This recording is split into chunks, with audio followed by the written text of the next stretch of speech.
2 weeks ago, I launched a new cold email campaign. I cold emailed 975 prospects, got more than 40 replies, and booked 7 sales calls, 2 of which have already become my clients. And the best part is that this campaign hasn't finished yet. Third follow-up is scheduled to go out today, and I'm still in conversation with a lot of the prospects, and I still have a couple of sales calls scheduled. You may be wondering, how is this kid capable of getting such amazing results? What in the world is he selling, and how does his cold email sequence look like? Well, I'm about to hop on that computer and share literally everything so you could copy me and hopefully replicate my results.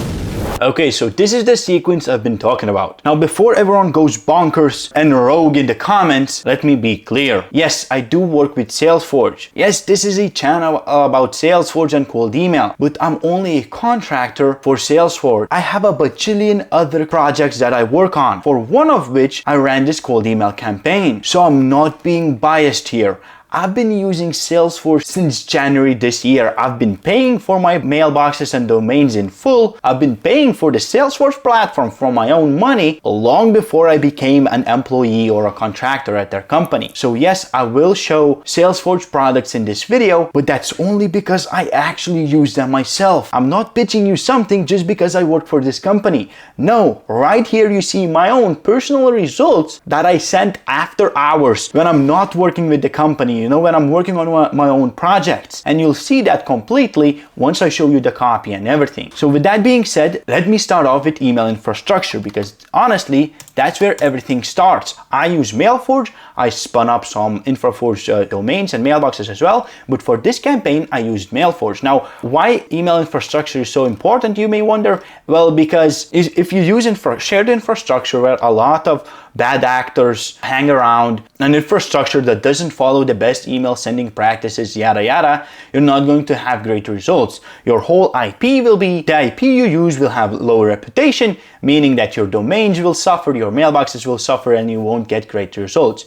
That's why I'm using Mailforge, and I'm actually going to be diversifying and using InfraForge as well in the future. But for this sequence, I actually use Mailforge. Now, you can use whoever you'd like. If you found anyone who has better results, feel free to use other providers. But for me, I have used other providers in the past, and so far, Mailforge has the best results for me, and the setup is just super easy because you just get automated domain setup, DNS record setup, and mailbox created. You integrate it into Salesforce right away, right? You get warm up and that's done. Now, after the infrastructure is done, you of course need to get leads. Now, leads for everyone is kind of a unique process. What you can do is just go to Apollo and buy leads, go to Crunchbase, scrape Yelp, go to myip.ms, but I chose Product Hunt. Product Hunt might not work for you, so don't just go blindly and start scraping Product Hunt leads. Don't do that. Just use the idea behind why I did this. What this helps me to do is narrow down my search. The companies on Product Hunt are my ideal customers. So instead of going and using filters on Apollo, what I do is I narrow down by scraping the names of these companies and then using those names as a filter in Apollo to get leads. Basically, this way I'm getting closest to my ICP, and I find lookalike audiences. And this way, I can also create a personalized email that's relevant to the prospect, and they actually open and they read it and they reply to me and they want to work with me and yada yada. You'll see how I use this, how I use the mentioning of Product Hunt to actually get people excited, to get people to reply to me and start a conversation. But again, you should do your own tactic, right? Don't go ahead and just simply copy me, because if you're in a different niche, that might just not work. So think about it a little bit. What helps you filter down and kind of hyper focus on your ICP, your ideal customer's profile, on your leads? For me, it was using Product Hunt to scrape the names that recently launched and then use them to get the lead emails and reach out to them. But for you, maybe it is looking at recent fundings. Maybe it's looking for people that are hiring an SDR. There are 100 bajillion of kind of triggers and news and things happening that can help you narrow down your best possible lead with the highest buying intent, right? So after you get the leads, after you clean them, after you validate them, you can then finally start creating your sequence. Now, of course, you want your mailboxes to be warmed up, but I guess all of us will have that. So let me go ahead and show you how the sequence looks like after I got the mailboxes done, after I uploaded the contacts, what do I say? What is happening after that? How am I talking to the potential customers? My leads were validated beforehand, so I didn't validate them. But here you can see my email copy. Now again, I highly suggest to not just simply go ahead and copy the email copy. Don't just take what I've said and use it for yourself, because again, that's not going to work well. What you need to do is learn from my copy. Use the ideas that I have used for your own situation, because our situations are definitely different. Your product is different. The problem you're solving is different. Everything is different. So don't blindly copy what I say, what others say on the internet. Don't ever do that, or else you're setting up yourself for demise or for failure, right? So here's what I have. You can see a lot of things. First, what you can see is that the spam potential is high. That is because I use a couple of words that shouldn't be used. And also, I did not syntax enough copy, right? But in this case, for me, it worked out. But usually, you want to make sure your spam potential is as low as possible. Let's start off with the subject line. As you can see, it reads, "Please roast my app." This is a lot different from what you usually see. You usually see people say, quick question, or something that's relevant to the prospect. This time I actually wrote fully relevant email that's fully relevant to the prospect, but I actually stopped myself. The idea behind this email is super selfish. I literally have nothing to offer to the prospect.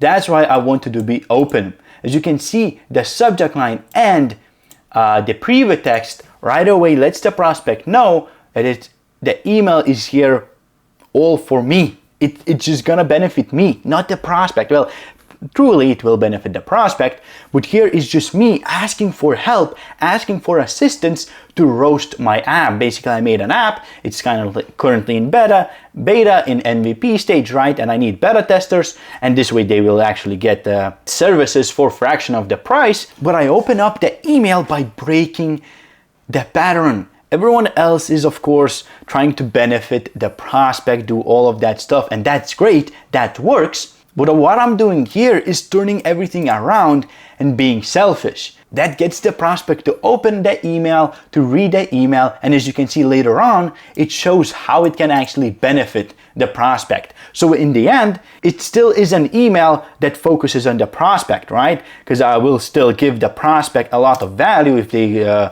decide to work with me, but I present it at first as a selfish kind of approach, right? I'm just asking, please roast my app. I need your help. And this looks like kind of different from what you want to do in sales, but that's the beautiful thing.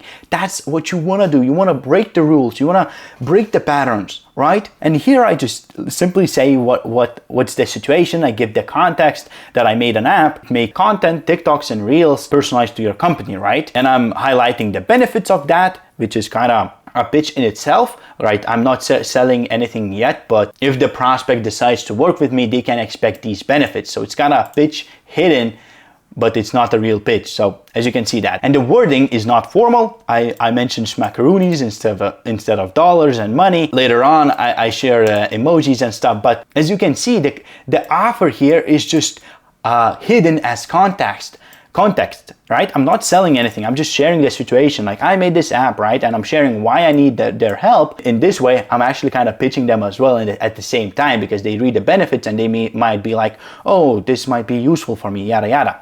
And then I go in with the real offer, or what am I asking? I'm asking for the prospect to test the app and share feedback, basically value exchange. They get the content created for them for free, and I get feedback. This way I'm actually being super focused around myself. As you can see here, the wording, even though again, benefit is mutual, but I'm still being kind of selfish, so I could improve and level the app up, basically putting all the focus on myself, which is again, different from what happens most of the time.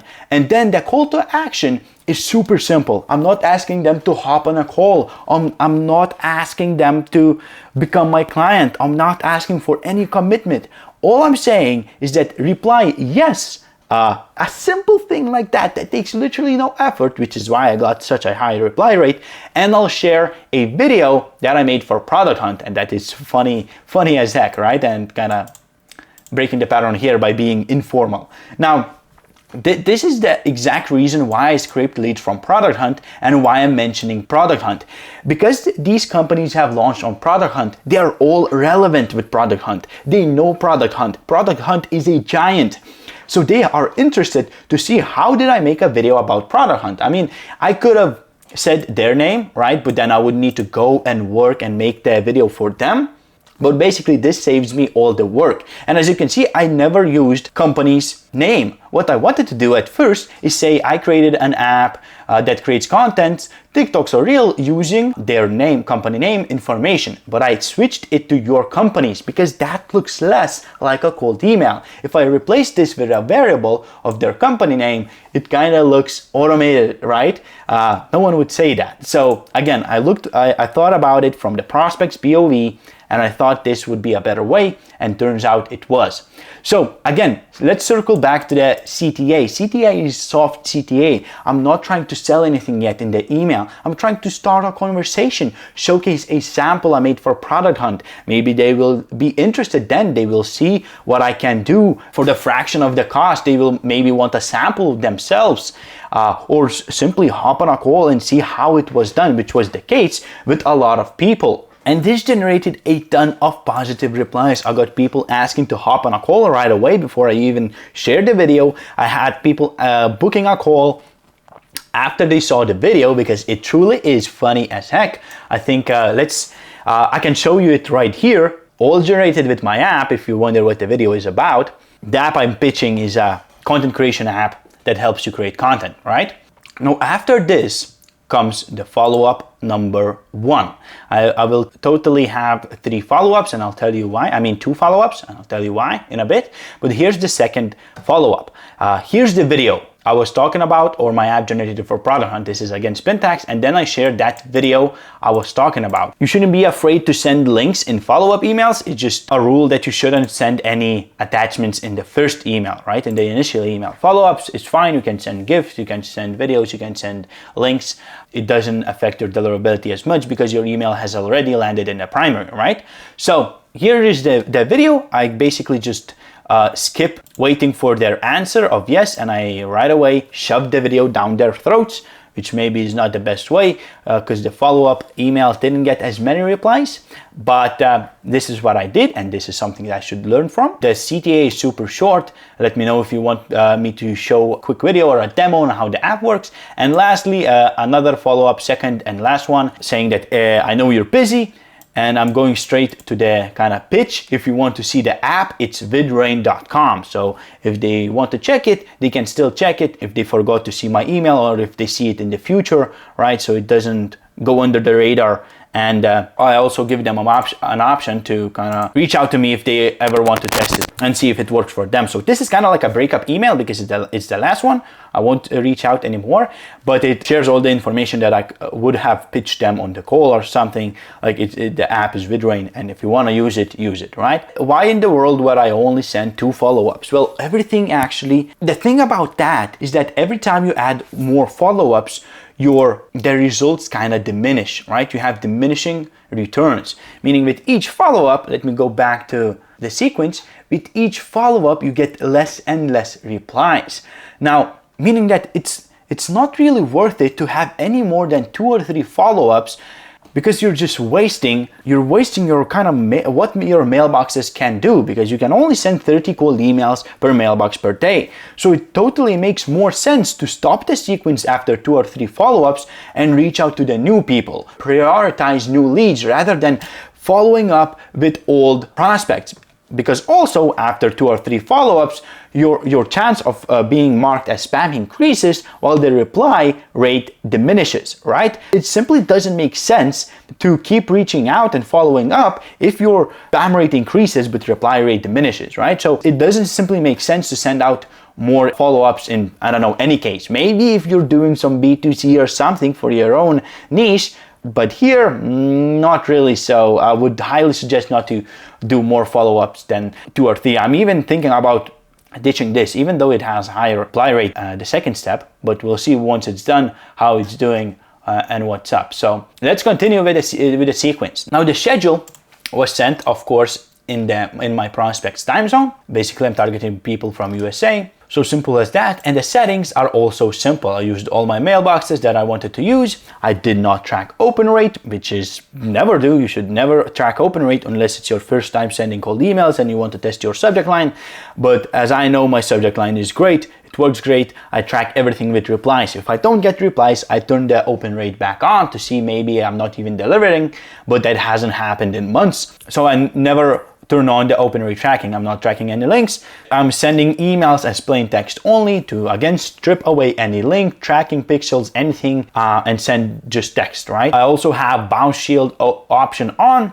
This is a Salesforge feature that takes the email you're about to contact and compares it to a huge list of bounced emails. If it matches any of the emails, it doesn't send the cold email to that prospect and basically saves you from a bounce. I also have stop multi-threading on reply. Basically, if I'm reaching out to two people from the same company, if one of them replies, I will stop the follow-ups to the other person.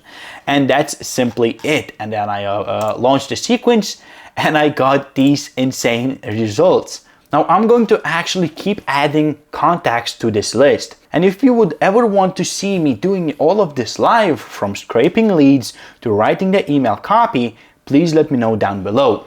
And lastly, subscribe and watch some of these videos if you want to replicate these results. Have a good one and peace.